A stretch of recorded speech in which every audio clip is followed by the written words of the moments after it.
Welcome back mga kapatid dito sa J Christian Love TV. For this video mga kapatid is magpapainom tayo ngayon ng mga gamot ng ibo natin mga kapatid dahil nagkandahawa sila ng manaykol mga kapatid. So kung gusto akong samahan mga kapatid maggamot ng ibon natin, tara mga kapatid, samahan nyo ako, let's go.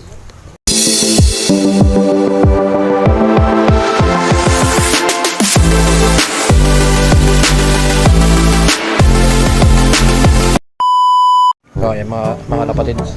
So bali ang gagawin ko ngayon mga ibon ko is i-quarantine natin muna sila lahat dahil nagkandahawa sila sa manaykol mga kapatid after nung nagtos tayo sa Torotore. Pati mga YB is tinamaan ng manaykol. Lalong lalo na to, sobrang lala ng lugar natin. Lugar natin na yan, sobrang lala ng nangyari sa kanya, manaykol niya. Pero yung mga may itlog dito, iwawalay natin mga kapatid para hindi sila makawaan habang maaga pa. Dahil pag hindi natin minalay yan, may posibilidad na makawaan sila mga kapatid. So yung Taiwan natin, ayan o, relax lang siya mga yan mga kapatid.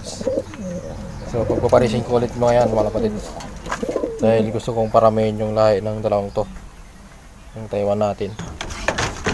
So naka-ready naman na yung ano natin, yung igagamot sa kanila. So gagamit lang tayo naman ng Doxilac 40 mga kapatid para sa kanilang karamdamang manaykol. Ayun o, pumipikit-pikit pa yung iba.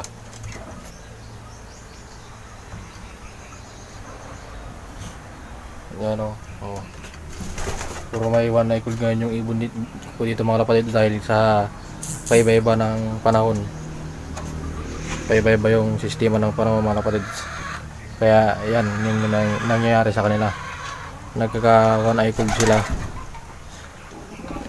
Pero yung mga panglipad natin, yung isa pa lang naman ang natamaan, pero yung iba pwede pang ito sa mga kapatid. Pero mas maganda pa rin na i-quarantine ko lang muna sila mga kapatid para recover muna natin sila. Yan mga kapatid, simulan ko na ang paggagamot mga kapatid. So ito lang naman yung gagamitin natin sa kanila. Ayan o, Doxilac 40, baka naman.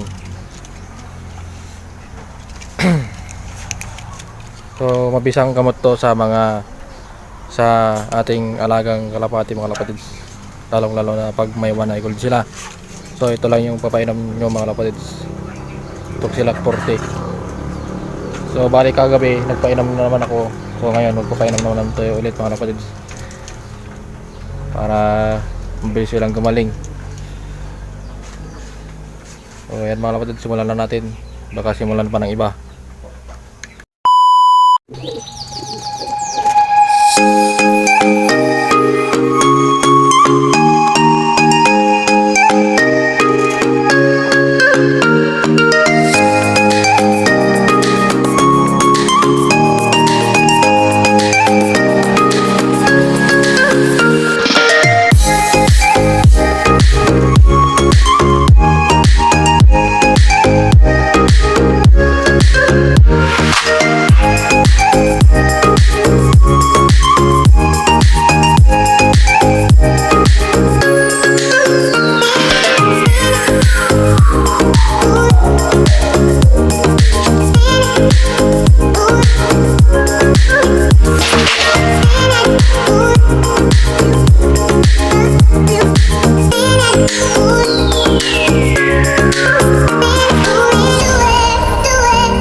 Okay mga kapatid, so napainom na natin sila ng gamot mga kapatid. So papainamin naman natin sila ngayon ng probiotic mga kapatid, yung ating ginagamit dito. So every morning ko to binibigay mga kapatid itong probiotic na to. So yan mga kapatid, natimpla ko na sa galon. So papainom na natin sa ibon natin mga kapatid.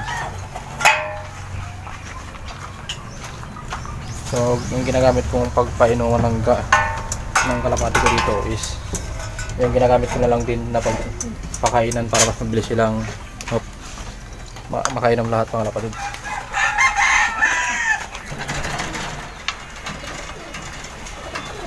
Ayan. So, ito yung probiotic mga kalapatid na natimpla ko na. Okay naman. I-apply na natin sa ibon natin mga kalapatid. Yan, nakaabang na yung mga ibon natin mga kapatid. I-apply na sa kanila.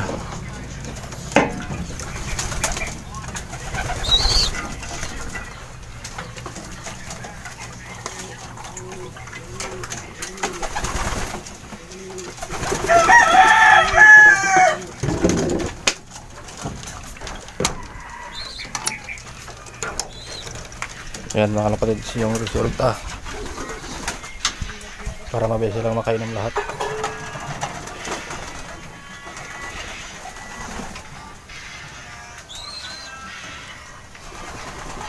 So recovery po na natin sila mga kapatid bago natin sila i-view yung elite sa area natin.